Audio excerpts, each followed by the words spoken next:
1509. 60 feet in the air. A man stands on a wooden platform bolted into the walls of a chapel, neck bent backward, arm raised over his head, brush loaded with wet plaster. Paint drips down, it lands on his face. It lands in his eyes. He climbs down that night and writes a poem to a friend. Not a triumphant one, a furious one. He describes a goiter swelling in his throat, his spine twisted like a bow, his stomach crushed up under his chin, his brain feeling squeezed inside his skull.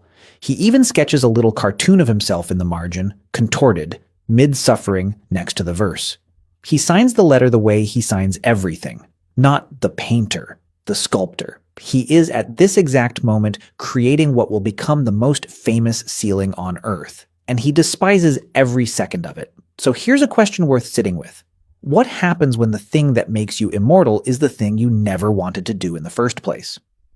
The story most people know is simple, and it's not wrong exactly. Michelangelo, greatest artist of the Renaissance, called to Rome, painted the Sistine Chapel, a masterpiece of vision and ambition. 4 years of labor, still drawing crowds 5 centuries later. That's the postcard version. Clean, inevitable, almost mythic. Here's what the postcard leaves out. He never wanted the job. Not reluctantly, not humbly. He actively fought it. When Pope Julius II summoned him to Rome in 1508, Michelangelo was already mid-project, carving marble for Julius's own tomb. That was the work he cared about. Stone, chisels, the slow argument between a block of marble and a human form trapped somewhere inside it. A ceiling was not an opportunity. It was an interruption, and a demotion he never asked for. He tried to say no. Twice. In an era when refusing a pope once could end a career, or worse, he pushed back a second time anyway, convinced the whole commission was a setup engineered by jealous rivals who wanted to watch a sculptor humiliate himself with a paintbrush. He'd barely painted a fresco in his life. This wasn't false modesty. Fresco is a different discipline entirely. Plaster and pigment fused in minutes before either one dries. Nothing like the slow, correctable, physical labor of stone. He signed every contract, Michelangelo the sculptor, for a reason, going all the way back to his youth, when his own father had opposed the idea of him becoming an artist at all. It wasn't branding. It was identity, stated plainly, in ink, over and over, the one label he actually chose for himself in a life full of labels other people handed him. He lost the argument. Everyone loses that argument with a pope. So he climbed the scaffolding he'd designed himself, alone, and started painting a ceiling he didn't believe was his art to make. The physical cost escalated fast, and it kept escalating. A year in, he wrote that sonnet to his friend Giovanni da Pistoia, and it reads less like poetry and more like a medical complaint filed in verse. The goiter, the twisted back, paint raining onto his upturned face for hours at a stretch, thick enough that he compared his own face to a floor collecting drips. He said his brain felt crushed. He said flatly, "I am not a painter." 4 years of this. Standing, not lying on his back despite what the popular image insists, craning upward on custom platforms while his eyesight and his spine took damage that never fully reversed. And decades later, an aging pope would drag him back to that same chapel to paint the altar wall too. He'd have to do it all again. And here's the uncomfortable part.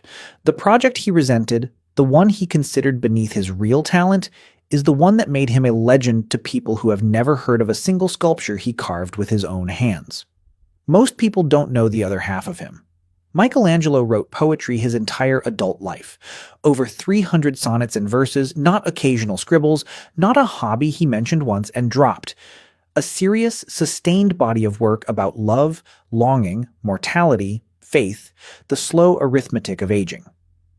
Some of it addressed to a young nobleman he was clearly infatuated with, tender in a way nothing else he made was allowed to be. Some of it wrestling openly with death as his own body started failing him. This wasn't the marble and chisel Michelangelo the world memorized, and it wasn't the reluctant painter Michelangelo either.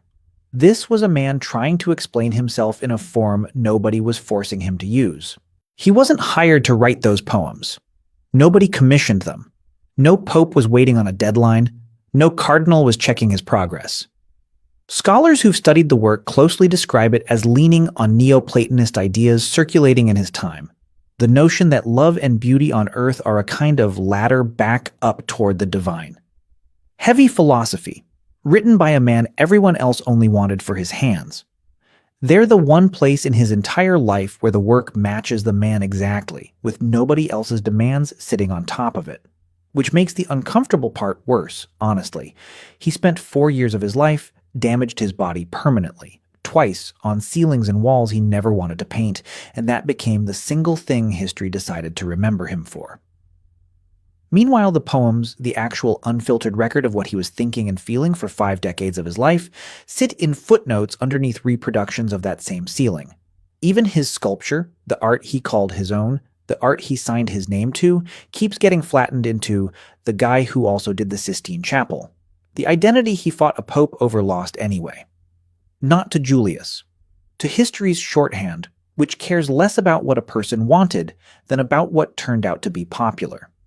And then there's the third and final uncomfortable part, because his story doesn't end when he finally puts the brush down for good. It ends with his body. Michelangelo died in Rome in February 1564, close to 89 years old, after roughly 30 years living in a city that was never really his choice either. He was buried almost immediately in a Roman church, with a grand funeral befitting a legend.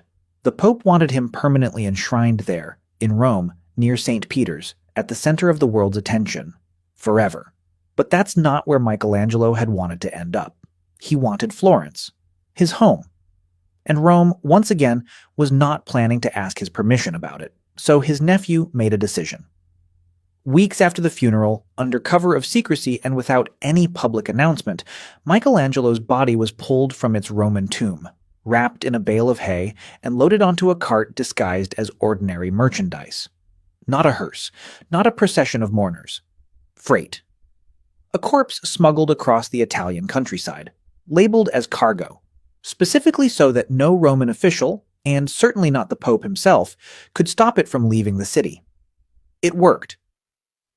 The cart crossed roughly 170 miles of Italian road, and when it finally reached Florence, word spread fast despite all the secrecy, and people came out into the streets to meet it like a returning hero, rather than freight hidden inside a hay bale.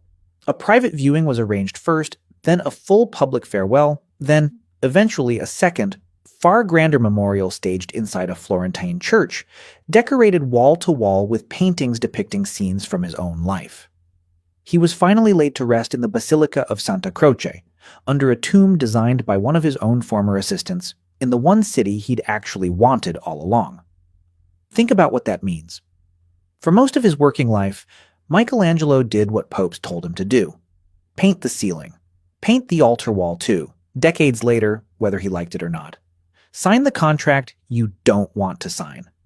Even his own name on paper, the sculptor, was a small, quiet act of resistance against a life mostly spent doing what other people decided he should. But in death, for once, somebody broke the rules on his behalf instead of against him.